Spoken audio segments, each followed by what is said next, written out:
सभी को नमस्कार। हमारी जो फाइनल टेस्ट सीरीज चल रही है उसमें हम हर वीक 2 या 3 टॉपिक ले रहे हैं। जो 27 क्वेश्चन आपके लोगों के आएंगे उसमें जो करंट का आपका टेस्ट हुआ था मैं उसका सॉल्यूशन नहीं करवा पाया क्योंकि बाहर चला गया था।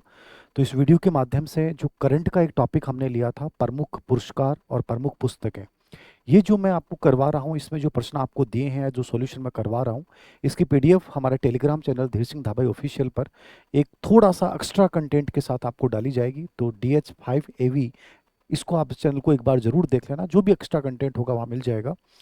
ये जो प्रश्न आपको मैंने दिए हैं वो कम्प्लीटली पीआईबी आधारित है। मतलब पीआईबी की साइट में जो किताबें आई हैं केवल उन्हीं का जिक्र किया गया है, बाकी बहुत सारी किताबें आती हैं, बहुत सारे पुरस्कार आते हैं, लेकिन उन्हीं पुरस्कार और उन्हीं किताबों को चुना गया है जो अमूमन पीआईबी, ठीक है, जो ऑथेंटिक गवर्नमेंट दस्तावेज है जहां उनका उल्लेख किया गया है। बाकी पुरस्कार और किताबों को मैंने छोड़ दिया है। तो बहुत शॉर्ट एंड स्वीट आपको देखना है। जैसे पहला प्रश्न आपके सामने है, ये मिलान वाला है, मतलब लगभग मिलान वाले प्रश्न आते हैं बुक्स वगैरह के ऊपर। तो इसे पहला ऑप्शन रूही तिवारी, रूही तिवारी का संबंध किससे है? तो रूही तिवारी एक पत्रकार हैं। इन्होंने what women want understanding the female voter in modern India, कि महिलाओं की जो चुनाव में भूमिका, महिला मतदाता की जो भूमिका है उसको लेकर इन्होंने किताब लिखी है। बड़ी चर्चित किताब रही है। तो रूही तिवारी की किताब है। नवतेज सरना कौन है? तो नवतेज सरना वो है जिन्होंने क्रिम्सन स्प्रिंग जो किताब लिखी है, ये अंग्रेजी में साहित्य अकादमी पुरस्कार इनको मिला है। 1 लाख रुपए की राशि जो इसमें दी जाती है। तो ये जरूर देख के जाना है नवतेज सरना को किस किताब के लिए जो है वो साहित्य अकादमी अंग्रेजी साहित्य के लिए पुरस्कार मिला है। तो ये अंग्रेजी में लिखी पुस्तक है क्रिम्सन स्प्रिंग, देख लीजिएगा। फिर है ममता कालिया, मोस्ट इंपॉर्टेंट है। यदि वर्तमान में कोई किताब चर्चित है, कोई पुरस्कार चर्चित है तो ममता कालिया है। ममता कालिया का क्या है? जीते जी इलाहाबाद, एक संस्मरण इन्होंने लिखा है, अपने जीवन यात्रा का एक संस्मरण लिखा है। और स्पेशली इन्होंने एक जो घटना का जिक्र किया है उसमें बड़ा इंटरेस्टिंग है कि जो मार्कंडी कटाजू जो मुख्य न्यायाधीश थे, वो कोई एक प्रोग्राम में थे और वहां उन्होंने अपने प्रेमचंद जी के ऊपर लिखा। ये इतने बड़े कथाकार नहीं थे। उसमें जो हंगामा हुआ उसका स्पेशली इसमें बड़ा जिक्र किया गया है। तो जीते जी इलाहाबाद, ममता कालिया, जो हिंदी भाषा में साहित्य अकादमी पुरस्कार मिला है। और इसमें 1 लाख रुपए की राशि जो दी जाती है।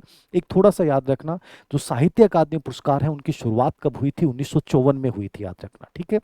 और ये कितनी भाषाओं में दिया जाता है? 24 भाषाओं में। जो भी 5 साल में आपकी सर्वश्रेष्ठ मौलिक कृति है, उन 5 साल में सर्वश्रेष्ठ मौलिक कृति के लिए पुरस्कार दिया जाता है, ठीक है। तो स्पेशली ममता कालिया वाला आपको जरूर देखना है। आगे एक प्रश्न राजस्थानी भाषा वाला भी आएगा। ये दोनों मोस्ट इंपॉर्टेंट है। यदि सब, जैसे इसमें बहुत सारी चीजें हैं, जैसे कि 8 काव्य के लिए दिया गया, 4 उपन्यास के लिए दिया गया, 6 लघु कथा के लिए, 2 निबंध के लिए, एक आलोचना के लिए, एक आत्मकथा के लिए और 2 संस्मरण के लिए पुरस्कार दिए गए हैं। तो ये सब आपको याद नहीं किए जा सकते, कोई नहीं कर सकता, और करना मूर्खता है। लेकिन राजस्थान से रिलेवेंट और हिंदी साहित्य भाषा का साहित्य अकादमी, ये 2 चीजें हमेशा याद रखनी है। तो ममता कालिया वाला याद रखना। फिर है जयंती कुमारेश। जयंती कुमारेश का संबंध किससे है? इनको संगीत कला निधि पुरस्कार 2026 दिया गया है। ये कर्नाटका से हैं। अब इतना सा याद रखना है कि ये किससे रिलेवेंट है। तो जयंती जो कुमारेश हैं वो प्रसिद्ध वीणा वादक है, ठीक है। तो इनका संबंध जो वीणा वादन से है और इसे कर्नाटक सरकार का संगीत का सर्वोच्च पुरस्कार माना जाता है। तो इसको देख लीजिएगा, बड़ा इंपॉर्टेंट है। कर्नाटक संगीत का ये पुरस्कार है और इनको वीणा के लिए दिया गया है। तो इस प्रकार से जो चीजें मैंने एक्स्ट्रा बताई हैं उनको साथ में अंडरलाइन कर लीजिएगा। बस बाकी ये पीडीएफ आपको शेयर कर देंगे। मेन जो इंपॉर्टेंट चीज है वो ममता कालिया जरूर याद रखना।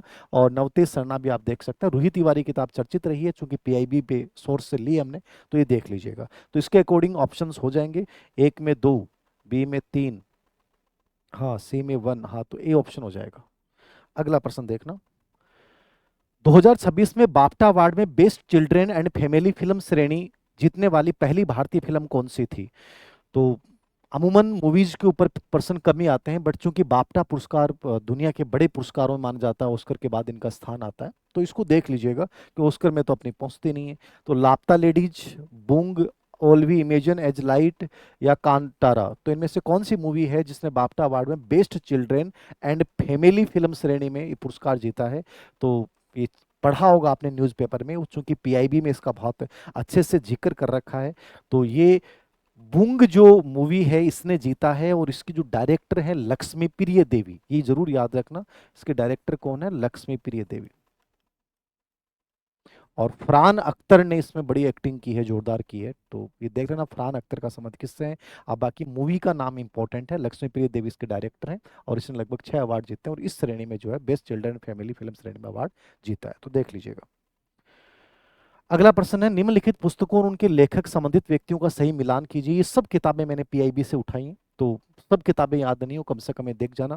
पहली है, गाओ नाचो और नेतृत्व करो, श्रीलील प्रभुपाद के जीवन से नेतृत्व का शब्द। सबसे पहले तो आपको याद रखना है श्रील प्रभुपाद कौन है। ये इस कौन के संस्थापक हैं, जो भगवान श्री कृष्ण के मंदिर हैं पूरी दुनिया में बने हुए हैं, और ये भगवान श्री कृष्ण के जीवन दर्शन को, भगवान श्री कृष्ण की पूरी फिलोसॉफी को ये पूरी दुनिया के सामने लेके जा रहे हैं। तो बहुत सुंदर ये मंदिर होते हैं, बड़े आध्यात्मिक टाइप से। तो ये कौन है जिन्होंने इस्कॉन मंदिरों की स्थापना की थी 1966 में, याद रखिएगा, बड़े इंपॉर्टेंट व्यक्ति हैं। तो इनके जीवन से नेतृत्व का सबक ये किसने लिखी है, सबसे पहले तो आपको ये जानना है। तो ये हिंडोल सेन गुप्ता ने किताब लिखी है, तो ये पीआईबी सोर्स पे है, तो इसको देख लीजिएगा।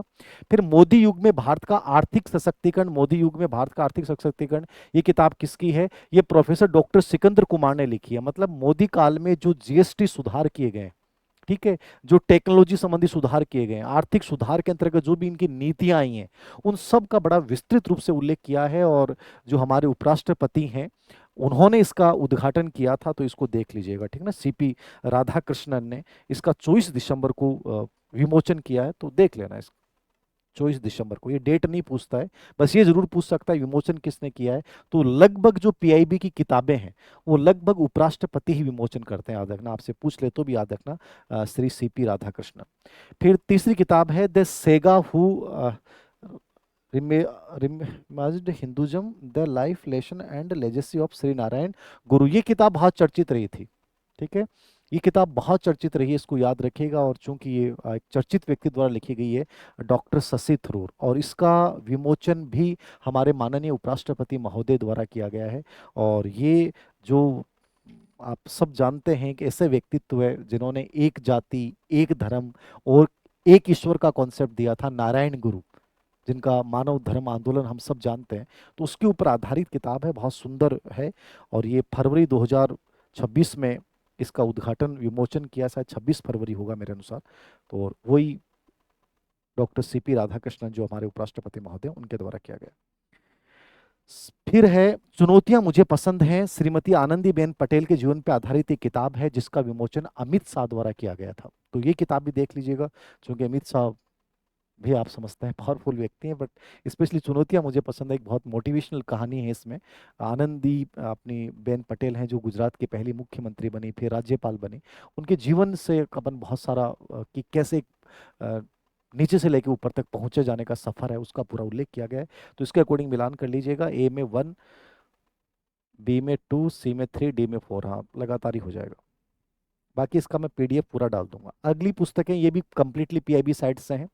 सनातन संस्कृति की अटल दृष्टि, ये मोस्ट इंपॉर्टेंट किताब है, राजस्थान के हिसाब से बहुत इंपॉर्टेंट है। ये किसने लिखी है, ये आपके राजस्थान विधानसभा अध्यक्ष श्री वासुदेव देवनानी ने लिखी है। इसमें अटल बिहारी वाजपेयी जी के पूरे जीवन को और स्पेशली सांस्कृतिक योगदान जो उनका है, सनातन संस्कृति को बढ़ाने में उनका जो योगदान है, उसको स्पेशली जिक्र किया गया है। तो राजस्थान विधानसभा अध्यक्ष श्री वासुदेव देवनानी इसके लेखक हैं, और इसका विमोचन भी उपराष्ट्रपति सीपी राधाकृष्णन द्वारा जो है वो किया गया है। इसको देख लीजिएगा, ठीक है, 23 दिसंबर को किया गया था, 23 दिसंबर। बट आप नाम और लेखक जरूर याद रखना, डेट से मत याद रखना। ये पूरी यात्रा है अटल जी की, सांस्कृतिक मूल्य यात्रा, पूरी अच्छी किताब है। मोदी युग में भारत का आर्थिक सशक्तिकरण, ये वही किताब आ गई, प्रोफेसर डॉक्टर सिकंदर कुमार लेखक। ये भी Atal Bihari Vajpayee the internal statesman, ये किताब इंपॉर्टेंट है, देख लेना। ये विजय गोयल ने लिखी है, उपराष्ट्रपति सीपी राधाकृष्णन ने इसका विमोचन किया है। इसको कॉफी टेबल बुक कहा गया है, ठीक है, कॉफी टेबल बुक कहा जाता है। 21 फरवरी को इसका विमोचन हुआ था। ये किताब अच्छी है, याद रखना। राम जन्मभूमि आंदोलन पे पुस्तक, उपराष्ट्रपति सीपी राधाकृष्णन ने इसका विमोचन किया। बड़ी चर्चित किताब है ये।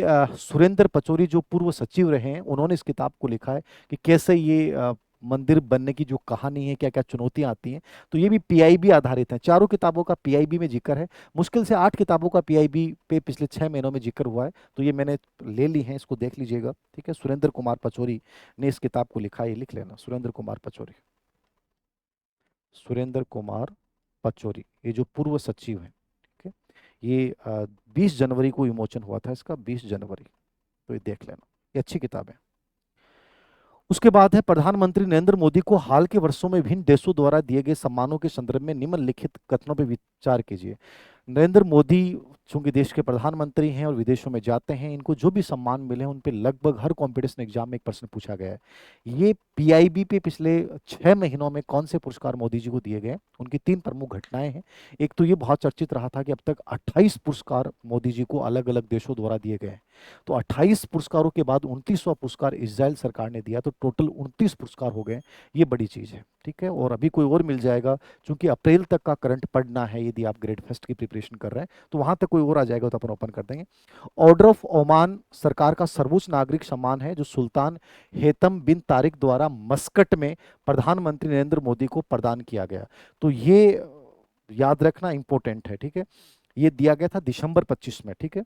दिसंबर 25, आगे डेट लिख लीजिएगा। ये पहले विदेशी शासक हैं जिनको ये सम्मान दिया गया है। पहले विदेशी तो नहीं, खैर ये जो इजराइल वाला था वो पहले विदेशी शासक थे, बाकी तो ये तो दे देते हैं, ओमान सरकार कई लोगों को देती है, लेकिन ये मोदी जी को दिया गया, आपको याद रखना। और ये दिसंबर 25 है, तो दिसंबर 25 का मे भी आ सकता है, इतना इंपॉर्टेंट नहीं।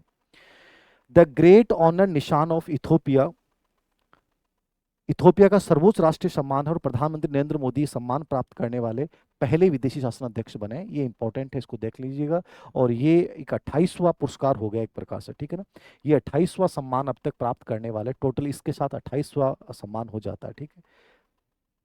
लेकिन 28वां के बाद तो 29वां ओमान का हो गया, 30 हो गए इसका मतलब, फिर ये इसका मतलब 30 हो गए। 29 नहीं, 29 हुए, क्योंकि ये 27वां था, ये 27वां था, ये 28वां है, और ये 29वां है। इसे नोट कर लीजिएगा, ठीक है। तो इथोपिया सरकार ने कब प्रदान किया है, ये जुलाई 2025 में दिया गया था, ये पहले था जुलाई 25। ये मुझे मेरे अकॉर्डिंग नहीं आएगा। Speaker of the Knesset medal, ये चर्चित है, ये लेटेस्ट है, इजराइल की संसद द्वारा दिया जाने वाला सर्वोच्च संसदीय सम्मान है, जो फरवरी 2026 में प्रधानमंत्री नरेंद्र मोदी को प्रदान किया गया है। और इजराइल फिलहाल बहुत चर्चित है, इजराइल ईरान का युद्ध, अमेरिका, डोनाल्ड ट्रंप, ये बड़े चर्चित हैं। तो लास्ट पुरस्कार जो मोदी जी को फिलहाल दिया गया है वो फिलहाल ये है, ये 29वां पुरस्कार हो गया टोटल।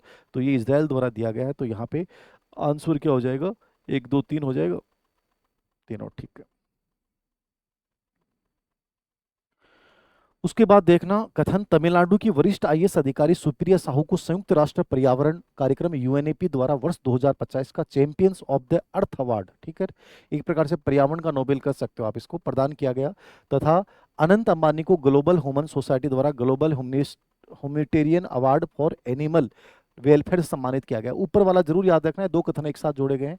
कारण क्या, सुप्रिया साहू को सम्मान हीट एडेप्टेशन, कूलिंग सिस्टम के लिए, और इकोसिस्टम रेस्टोरेशन, मतलब एक उन्होंने इस प्रकार के बैग, ठीक है, कपड़े के बैग, प्लास्टिक को खत्म करना है कंप्लीटली, इसको लेकर बड़ा अभियान चलाया था, के क्षेत्र में दिया गया है। जबकि अनंत अंबानी को जामनगर स्थित वनतारा परियोजना, वनतारा परियोजना किसके है, पशु संरक्षण और पुनर्वास के रिलेवेंट है, इसके लिए दिया गया। तो दो बड़े पुरस्कार हैं, आप दोनों याद करो या नहीं करो, लेकिन ये जरूर याद रखना, तमिलनाडु की वरिष्ठ आईएएस अधिकारी सुप्रिया साहू को champions of the earth award दिया गया है। ये एक प्रकार से पर्यावरण का नोबेल पुरस्कार कहा जाता है। और ये किस चीज के लिए दिया गया, जो कूलिंग सिस्टम है, हीट एडेप्टेशन और इकोसिस्टम में, पर्यावरण में जो इनके कपड़े के बैग हैं उनका एक बहुत बड़ा अभियान इन्होंने चलाया था, उसके लिए दिया गया है।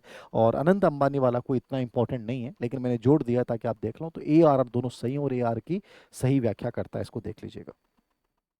Okay, next.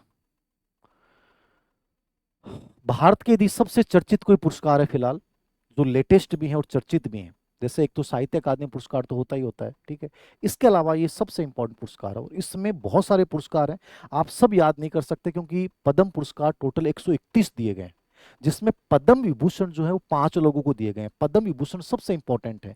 इसके अलावा जैसे पद्म भूषण है वो 13 को दिए गए हैं, चलो वो भी आप याद कर लो। लेकिन पद्म श्री जो है वो 113 लोगों को दिए गए हैं, तो 113 तो कभी याद नहीं हो सकते। तो उनमें तो केवल पद्म श्री में राजस्थान के 3 लोगों को किनको दिया गया है वो याद रखना। पद्म विभूषण जरूर याद कर सकते हो, जैसे अलका याग्निक वगैरह, कोई 2 4 नाम याद करो। तो पद्म विभूषण, पद्म विभूषण जो है 5 लोगों को दिया गया है, ये मोस्ट इंपॉर्टेंट है, सबको पढ़ के जाना है। धर्मेंद्र सिंह देवल को किसके लिए दिया गया है, कला के लिए दिया गया, अभिनय के लिए, और ये मरणोपरांत दिया गया, ये चीज याद रखिएगा, ठीक है ना, ये मरणोपरांत दिया गया है। के टी थॉमस को दिया गया है सार्वजनिक मामले, क्योंकि ये न्यायाधीश से, न्याय से रिलेवेंट, कानून से रिलेवेंट है। सुश्री एन राजम, इनको दिया गया है कला के लिए, ठीक है ना। ये भी उससे हैं शायद, कौन सा तो है, शायद वायलिन, वायलिन से रिलेवेंट है ये, तो देख लेना ये। और पी नारायण, इनको साहित्य व शिक्षा के लिए दिया गया है, और स्पेशली इसमें शायद दो तो अपने केरला से रिलेवेंट ही हो गए, ठीक है ना। ये वी आपके केटी थॉमस के केरल से हो गए, और वी नारायण शायद केरल से हैं, पी नारायण केरल से हैं मेरे अनुसार, ठीक है ना, इनको देख लीजिएगा। और एक और हैं अच्युतानंद, जिनको मरणोपरांत जो है वो पुरस्कार दिया गया है, वो भी स्पेशली सार्वजनिक मामलों के लिए दिया गया है, 5 लोगों को दिया गया है, जिसमें धर्मेंद्र सिंह देवर और वी एस अच्युतानंद जो है उनको मरणोपरांत दिया गया है। दोनों चीजें याद रखना। और ये किस क्षेत्र से रिलेवेंट है, मतलब इनको किस क्षेत्र के लिए दिया गया है, तो ये पांचों के नाम याद रखना इंपॉर्टेंट है, ठीक है ना। वी एस अच्युतानंद भी केरल से रिलेवेंट थे, और ये जो आपके सुश्री एन राजम है ये यूपी से हैं। बाकी केटी थॉमस, पी नारायण दोनों केरल से हैं। धर्मेंद्र सिंह देओल वैसे महाराष्ट्र से बोल दो, लेकिन वैसे पंजाब से हैं, मूल जो स्थान है इनका। तो ये याद रखना, इसके अकॉर्डिंग मिलान कर लेना, ये 5 जरूर याद रखना। निम्नलिखित में से किस व्यक्ति को राजस्थान से पद्मश्री पुरस्कार जो 113 व्यक्तियों को दिया गया है, उसमें राजस्थान के 3 लोगों को दिया गया है। अब 113 तो आप याद नहीं कर सकते, 3 व्यक्ति याद कर लो। अब 3 व्यक्ति के बारे में पूरी डिटेल्स याद करके जानिए। जैसे ये तो नॉर्मल प्रश्न हो गया। जैसे गफरुद्दीन मेवाती जोगी जो है वो कला के लिए दिया गया, एकदम सही है। अब आपको याद रखना है गफरुद्दीन मेवाती जोगी कहाँ के रहने वाले हैं, तो डीग भरतपुर के रहने वाले हैं, आपको याद रखना। तो डीग भरतपुर से इनका संबंध है, तो ये कम से कम जरूर याद रखो, पूरी डिटेल्स याद रखो। ये किसके लिए दिया गया है, ये भपंग वादक है। तो ये भपंग जो है वो वाद्य यंत्र बजाते हैं, इसके लिए इनको दिया गया है, इंपॉर्टेंट है। ये 2 चीजें जरूर याद रखो। ऐसे ही तग्गाराम भील को जो है वो कला के लिए दिया गया है। तग्गाराम भील कहाँ के, जैसलमेर के। और ये किससे रिलेवेंट है, अलगोजा से रिलेवेंट है, तो अलगोजा याद रखना, और जैसलमेर के हैं। फिर है स्वामी ब्रह्मदेव जी महाराज को सामाजिक कार्य के लिए दिया गया है। अब ब्रह्मदेव जी महाराज कौन है, ब्रह्मदेव जी महाराज जिन्होंने अंधे बच्चों के लिए एक स्कूल की स्थापना कर रखी है और दिव्यांग बच्चों के लिए ये समर्पित है। तो इनकी जो स्कूल है जगदम्बा अंधा विद्यालय, ठीक है। तो ये जरूर याद रखना, ये भी इंपॉर्टेंट है, ये श्री गंगानगर से रिलेवेंट है, तो ये देख लेना, गंगानगर से है, और अंधे बच्चों के लिए जगदम्बा विद्यालय जो है वो इनका चलता है, तो ये देख लेना। और संत निरंजन दास जी जो है ये पंजाब से रिलेवेंट है, धर्म के क्षेत्र में, सार्वजनिक मामलों में दिया गया है, धार्मिक क्षेत्र में। तो ये अपने राजस्थान से रिलेवेंट नहीं है, तो आप इन तीनों के नाम याद रखना, और ये कहाँ से रिलेवेंट है और किसके लिए दिया गया है। इनको अंधे बच्चों के लिए जगदम्बा विद्यालय स्थापित कर रखा, दिव्यांग बच्चों के लिए जो काम कर रहे हैं, ये अलगोजा के लिए और ये भपंग के लिए, तो ये इंपॉर्टेंट है। तो आंसर इसमें क्या हो जाएगा, 1 2 3। अगला देखना, पुरस्कार ये भी सब पीआईबी से है। प्रोफेसर बुसरा अतीक, बुसरा अतीक को जो दिया गया है वो जीडी बर्डला वैज्ञानिक अनुसंधान पुरस्कार दिया गया है, और ये 35वां पुरस्कार है, याद रखना। और ये आईआईटी कानपुर में कार्यरत हैं, स्पेशली कैंसर में जो इनका रिसर्च है फिलहाल नया, उसके लिए इनको दिया गया है। विजय राही, इनको दिया गया है सविता माली आर्ट इनोवेशन अवार्ड, ये जोधपुर का प्रसिद्ध अवार्ड है, इसमें 25,000 रुपए की राशि दी जाती है। इसमें विजय राही के साथ जो है वो एक नाम और है, श्रवण शर्मा, ठीक है। वो चित्रकला से रिलेवेंट है श्रवण शर्मा, और विजय जो राही हैं वो कवि हैं। ये किससे रिलेवेंट है, ये कवि हैं, और वो जो है वो क्या है, चित्रकार है, श्रवण शर्मा, तो वो भी लिख लीजिएगा, श्रवण शर्मा। ये राजस्थान से रिलेवेंट है, तो क्या पता पूछ ले, ये चित्रकार है। फिर है रामकरण यादव, इनको गांधी नोबेल शांति पुरस्कार दिया गया है, और ये कोटपुतली से रिलेवेंट, कहाँ से है, कोटपुतली से हैं, तो ये भी देख लीजिएगा। बाकी इतना महत्वपूर्ण पुरस्कार तो नहीं है, लेकिन फिर भी देख रहे हैं, कोटपुतली से शिक्षा और सामाजिक क्षेत्र में इन्होंने कार्य किया है। और कमलेश शर्मा को शिल्प गुरु पुरस्कार, शिल्प गुरु पुरस्कार बहुत सारे लोगों को दिए गए हैं पूरे भारतवर्ष में, तो सबके तो आप याद नहीं कर सकते। राजस्थान से रिलेवेंट कौन है, तो आपको याद रखना है कमलेश। ये लकड़ी शिक्षा और जो ताराकसी है उसके लिए दिया गया, लकड़ी जो शिल्प कला है उसके लिए इनको 8 मार्च जो अंतर्राष्ट्रीय महिला दिवस था उस दिन इनको दिया गया है। तो ये देख लेना, ये वस्त्र जो अपना मंत्रालय है उसके द्वारा ये पुरस्कार दिया जाता है, तो ये राजस्थान से रिलेवेंट है, इनको देख लेना, कमलेश शर्मा शिल्प गुरु पुरस्कार, ठीक है। लकड़ी जो नक्काशी, लकड़ी जो शिल्प कला है उसके लिए इनको पुरस्कार दिया गया है। ये 2 लाख रुपए की राशि इसमें दी जाती है शिल्प गुरु पुरस्कार में, और ये 2002 से जो है वो प्रारंभ है, ठीक है। देख लेना ये चारों चीजें, बाकी डिटेल्स आपको पीडीएफ में मिल जाएंगे। अगला देखना, जयपुर के वर्तमान कलेक्टर डॉक्टर जितेंद्र कुमार सोनी को उनकी रचना भरखमा के लिए राजस्थानी भाषा का साहित्य अकादमी पुरस्कार प्रदान किया गया। दो चीजें याद रखनी है, मोस्ट इंपॉर्टेंट है, जितेंद्र कुमार सोनी वर्तमान में कहाँ के कलेक्टर हैं? जयपुर के कलेक्टर हैं। बड़े चर्चित व्यक्तित्व हैं, बड़े सृजनात्मक व्यक्तित्व हैं। बहुत सारे अभियान इन्होंने चलाए हैं, बहुत सारी पुस्तकें लिखते रहते हैं, शौक है। और इनके अभियान, उनके नवाचारों के लिए इनको कई बार पुरस्कार दिए गए, तो ये हमेशा चर्चित रहता है। तो ये भरखमा अभी जो राजस्थानी भाषा का साहित्य अकादमी पुरस्कार मिला है, 1 लाख रुपए की राशि इनको दिया गया है। ये कहानी संग्रह है। क्या है ये? कहानी संग्रह है। और ये ग्रामीण परिवेश के जो रिश्ते हैं, संघर्ष हैं, उनको स्पेशली ये किताब जो है व्यक्त करती है। तो इसको देखना ही है, मतलब ये अच्छा प्रश्न है, मेरे अकॉर्डिंग बहुत अच्छा प्रश्न है। ग्रामीण परिवेश, रिश्ते और उनके बीच के जो संघर्ष हैं उनको व्यक्त करने वाली इसमें कहानियां हैं। तो 1 लाख रुपए की राशि इसमें दी गई है। तो ये भरखमा क्या है, इंपॉर्टेंट है। इससे पहले इनको रचना रणखार के लिए शायद 2016 में दिया गया था। बट ये साहित्य अकादमी युवा पुरस्कार, तो ये तो पुराना हो गया, तो नहीं पूछेगा, बट ये जरूर पूछेगा। तो दोनों कथन, एक और दोनों कथन सही है, तो ये इंपॉर्टेंट है, याद रखना। राजस्थानी भाषा में लिखा गया है। फिर अगली पुस्तक है द इमरजेंसी डायरीज, जो है वो किसने लिखी है? वो अमित शाह से ने स्पेशली, जो प्रधानमंत्री नरेंद्र मोदी का आपातकाल में जो उनकी भूमिका रही, भूमिगत होकर उन्होंने जो कार्य किए, उसको लेकर उनके संघर्ष को इसमें व्यक्त किया गया है। ये जून 2025 में, तो इतनी पुरानी पुस्तक नहीं पूछेगा। रेड लाइन रेड ऑन, ये जो हमारा सिंदूर अभियान था, उसको लेकर जनरल उपेंद्र द्विवेदी ने इसका विमोचन किया था। और ये विपिन बख्शी, राजेश कुमार, अनिल त्रिगुणायत और अखिलेश कुमार, ऐसे चार, 3 से 4 लेखक हैं। स्पेशली पूरे नाम नहीं याद रखो तो विपिन जो बख्शी हैं उनका नाम याद रखना।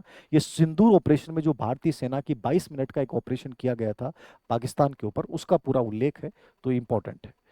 Wings to our hopes volume second, ये जो है वो राजनाथ सिंह ने इनका विमोचन किया है। और ये क्या है, इसमें याद रखना, हमारे जो माननीय राष्ट्रपति हैं उनके जो भाषण हैं, लगभग इसमें 51 भाषण हैं, 2024 से जून 2025 तक के, उनका एक संग्रह है। और राजनाथ सिंह जी ने जो है उसका अ, विमोचन किया था जून 2025 में। तो देख लेना इसका संबंध किससे भी, पीआईबी से है। Atal Bihari Vajpayee the internal statesman, ये पहले ही अपन चर्चा कर चुके हैं, सीपी राधाकृष्णन का विमोचन किया है। और ये जो कॉफी टेबल बुक मैंने विजय कुमार जो चर्चित पहले भी चर्चा कर ली, उसमें आ गया, तो देख लेना, ये चारों किताबें पीआईबी से। उसके बाद ये इतने इंपॉर्टेंट नहीं है, उसमें 1-2 पुरस्कार इंपॉर्टेंट है। सीआई गुणवत्ता रत्न पुरस्कार 2025 दिया गया है वेणु श्रीनिवासन, जो टीवीएस कंपनी के मालिक हैं। आईएसबी रिसर्च कैटलिस्ट अवार्ड 2025 ये अजीम प्रेम जी को दिया गया है, डाटा एनालिसिस में जो इनका योगदान है उसको लेकर, इंटरनेशनल स्कूल ऑफ बिजनेस द्वारा। फीफा शांति पुरस्कार 2025 डोनाल्ड ट्रंप को दिया गया है। बड़ी मूर्खता वाली बात है, जो आदमी इस समय पूरी दुनिया की शांति को भंग करके बैठा है, उसको फीफा शांति पुरस्कार 2025 जो है वो सम्मानित किया गया है। और हालात खराब है सबके, लोग सिलेंडर के लिए भाग रहे हैं। तो ये याद रखना, डोनाल्ड ट्रंप को दिया गया था। और PETA India person of the year 2025, ये भी चारों पीआईबी में उल्लेख है, इसलिए मैंने लिया है। रवीना टंडन को, जो पालतू जानवर हैं उनके संरक्षण के लिए जो है वो ये कार्य जो कर रही हैं, उसके लिए इनको दिया गया है। देख लीजिएगा इसको। ठीक है, फीफा शांति पुरस्कार दिसंबर में था, बाकी मिलान कर लेना, इसके अकॉर्डिंग पहला ही ऑप्शन हो जाएगा। नेक्स्ट है, निम्नलिखित कथनों के आधार पर सही कूट का चयन कीजिए। अशोक चक्र 2026 से ग्रुप कैप्टन शुभांशु शुक्ला को सम्मानित किया गया, इंपॉर्टेंट है, इसको देख लेना। पीआईबी से भी है और बड़ा इंपॉर्टेंट पुरस्कार है। शुभांशु शुक्ला आप जानते हो, जो इन अंतरिक्ष मिशन पे गए थे, जिसको AX4 बोला गया था, जो उनके जो साहस और अदम्य शौर्य दिखाए इन्होंने उस अभियान के दौरान, उसके लिए इनको दिया गया, तो ये इंपॉर्टेंट है। सुभाष चंद्र बोस आपदा प्रबंधन पुरस्कार व्यक्तिगत श्रेणी में लेफ्टिनेंट कर्नल सीता अशोक शेल्के को दिया गया। वायनाड में जो भूस्खलन हुआ था और उस समय जिस गति के साथ वहां पे जो बचाव राहत कार्य किए थे, इसके लिए इनको दिया गया। इंदिरा गांधी शांति निशस्त्रीकरण और विकास पुरस्कार 2025 ग्रीशा माशेल को दिया गया है, जो मोजाम्बिक की मानवतावादी कार्यकर्ता है। और विशेष बात है कि ये 1 करोड़ रुपए की राशि इसमें दी जाती है। 1986 से पुरस्कार दुनिया में किसी भी जगह जिन्होंने शांति और निशस्त्रीकरण के लिए कोई कार्य किया उनको दिया जाता है। तो 2026 का जो पुरस्कार है वो ग्रीशा माशेल मोजाम्बिक की है, 1 करोड़ रुपए की राशि दी जाती है। कब से दिए जा रहे हैं? 1986 से। तो ये मानव अधिकार कार्यकर्ता है वहां की, देख लेना। 3 चीजें इंपॉर्टेंट है, बाकी कुछ नहीं। कॉफोर्ड पुरस्कार 2026 वीरभद्रन रामनाथन को royal Swedish academy of sciences द्वारा दिया गया है। ये भी सही है। ये इनको भू विज्ञान के लिए, ठीक है ना, इनको भू विज्ञान का नोबेल पुरस्कार भी बोला जाता है इसको, कॉन्फ्रेड पुरस्कार को, तो देख लेना ये ना। ये स्पेशली इन्होंने जो अल्पकालिक जलवायु और ग्रीन गैस पे जो उसका प्रभाव है उसको लेकर ये पुरस्कार दिया गया है। तो थोड़ी सी डिटेल याद रखना किसके लिए दिया गया है। इसे भूविज्ञान का नोबेल कहा जाता है। और कॉनफ्रेड पुरस्कार का संबंध किससे है, किसको दिया गया है, 2026 का किसको दिया गया है। इस प्रकार के दो तीन बिंदु बनते हैं, तो एक दो तीन चार सभी सही है। तो ये पीआईबी आधारित है, आपके दिमाग में आ जाएगा पीआईबी में ये चीज डाल रखी है। हर्षित झूरिया, इनका संबंध सीकर से है। जो राष्ट्रीय गोपाल रत्न पुरस्कार है उसमें इनको तीसरा स्थान मिला है। डेयरी किसान, ठीक है ना, तीसरे भारत के सर्वश्रेष्ठ डेयरी किसान में हर्षित झूरिया को तीसरा स्थान मिला है। तो ये राष्ट्रीय गोपाल रत्न पुरस्कार इनको दिया गया है। विकास कुमार जांधू का संबंध है हनुमानगढ़ से। सबसे अधिक कृत्रिम गर्भाधान का रिकॉर्ड स्थापित किया है पूरे भारत में, तो इसके लिए उनको राष्ट्रीय गोपाल रत्न पुरस्कार दिया गया। तो इसमें बहुत सारे पुरस्कार है, 25 से 30 है। आप पूरे भारत के तो याद नहीं रख सकते, लेकिन राजस्थान के देख लेना। और घिनोई दुग्ध उत्पादक सहकारी समिति जो है जयपुर में स्थापित है, इनको सर्वश्रेष्ठ डेयरी सहकारी समिति का जो है वो अवार्ड इनको दिया गया। तो ये तीन प्रमुख अवार्ड हैं गोपाल रत्न में जो राजस्थान से रिलेवेंट है। ये यद्यपि पूरे भारतवर्ष में दिए जाते हैं लेकिन सब आपको याद नहीं करने, लेकिन ये तीन का तो कम से कम आपको पता होना चाहिए। तो ये मिलान कर लीजिएगा, ठीक है। ए में 3, बी में 2, सी में 1। फिर है मिलान कीजिए BBC Indian sports women of year Indian award के संदर्भ में। ये भी देख लेना, इंपॉर्टेंट है, चर्चित है फिलहाल। Indian sports women of the year 2025 किसको दिया गया है। स्मृति मंधाना को, महिला क्रिकेट कप में बड़ी भूमिका निभाने के लिए, बड़ी ओपनर है। Emerging player of the year 2025 ये दिया गया है दिव्या देशमुख को, 20 साल की हैं, ठीक है, चेस से रिलेवेंट है। Para sports women of the year 2025 प्रीति पाल को, जिन्होंने पैरा ओलंपिक गेम्स में 2 मेडल जीते थे, तो उसके लिए इनको दिया गया है। और लाइफ टाइम अचीवमेंट अवार्ड जो है ये एथलेटिक्स से रिलेवेंट है, याद रखना, खेल का नाम जरूर याद रखना। अंजलि भागवत को दिया गया है, ये क्रिकेट से इसका आपके अंजलि भागवत निशानेबाजी से रिलेवेंट है। तो निशानेबाजी के योगदान के लिए अंजलि भागवत को, प्रीति पाल एथलेटिक्स हैं, स्मृति मंधाना क्रिकेट हैं, दिव्या देशमुख चेस है। तो ये चारों अवार्ड याद रखना, और चारों इंपॉर्टेंट हैं, चर्चित है, महिलाओं से रिलेवेंट हैं, और स्पोर्ट्स के आजकल बहुत प्रश्न आते हैं, तो इसको देख लीजिएगा, ये ऑप्शन हो जाएगा। फरवरी 2026 में घोषित चौंग क्रेडल मानवतावादी पुरस्कार 2026 के लिए किसे चुना गया है। डॉक्टर हरिप्रिया अरविंद और वेंकटेश को। ये पुडुचेरी से रिलेवेंट हैं और इन्होंने मोतियाबिंद को समाप्त करने में, वहाँ बहुत सारे गरीब लोगों के आंखों के ऑपरेशन करने में जो भूमिका निभाई है उसके लिए दिया गया है। तो ये पुडुचेरी से रिलेवेंट है और 1 लाख रुपए अमेरिकी डॉलर का पुरस्कार इसके तहत इन्हें दिया गया है। तो देख लेना, पीआईबी में उल्लेख है, बस इतना ही है, किसके लिए दिया गया है, कौन सा पुरस्कार दिया गया है और कितने रुपए की राशि दी गई है, 3 चीजें याद करनी। 1 लाख अमेरिकी डॉलर। फिर है 42वें महाराणा मेवाड़ सम्मान, ये अभी जस्ट आया है, करंट का प्रश्न है, लेटेस्ट में सबसे। देख लेना, ये पूरे पुरस्कार पढ़ के जाने हैं। कर्नल जेम्स टोड सम्मान 2026 डॉक्टर मौली एमा एटकिन को राजपूत चित्रकला के अध्ययन के लिए दिया गया है, ठीक है। हल्दी घाटी राष्ट्रीय सम्मान 2026 कमलेश किशोर सिंह को पत्रकारिता, ये किस क्षेत्र में दिया जाता है भी याद रखना, ठीक है ना, ये किस क्षेत्र में दिया जाता है भी याद रखना। महाराणा उदय सिंह सम्मान मरीमुथु योगनाथन को पर्यावरण संरक्षण, ये तमिलनाडु के, याद रखना, परिचालक हैं और 5 लाख से अधिक पौधे लगाए हैं वहां पे उन्होंने, इसके लिए दिया गया पर्यावरण संरक्षण के लिए। डिम्पल चंडात को अरावली सम्मान दिया गया है, ये गलत है, इनको राणा पुंजा सम्मान दिया गया था डिम्पल चंडात को। अरावली सम्मान हमेशा स्पोर्ट्स के क्षेत्र में दिया जाता है, और ये दिया गया है, एक तो अवनी लेखरा है और एक है राम रतन जाट और अवनी लेखरा को अरावली सम्मान दिया गया है। तो ये याद रखना, ये खेल में दिया जाता है।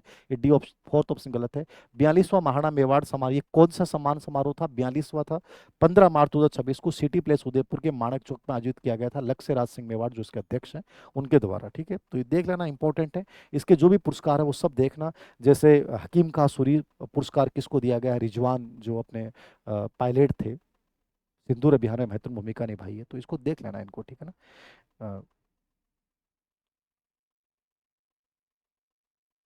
इन 4-5 पुरस्कार हैं, सभी देख के जाना। इसमें ऑप्शन, चौथा ऑप्शन गलत है, बाकी सब सही।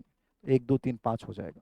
ये टोटल पुरस्कार है। मेरा इतना सा एक इंसाइट देने का है, आप सब करंट मैगजीन्स पढ़ रहे हो, बहुत सारे वीडियो आप देखते हो, इसके माध्यम से एक इंसाइट मिलेगी कि पीआईबी और जो गवर्नमेंट दस्तावेज हैं उनमें किसका पुरस्कारों का उल्लेख किया गया है। बाकी तो हजारों पुरस्कार है, हजारों किताबें, सब याद नहीं करनी, लेकिन जो कम से कम जो आधिकारिक दस्तावेज है वहाँ जिनका उल्लेख किया गया है वो जरूर याद करनी है। तो एक छोटी सी मेहनत हमने की है इसकी पीडीएफ जो हो टेलीग्राम चैनल धीर सिंह धावाई ऑफिशियल पे शेयर कर दी जाएगी, वहाँ से देख लीजिएगा। Thank you.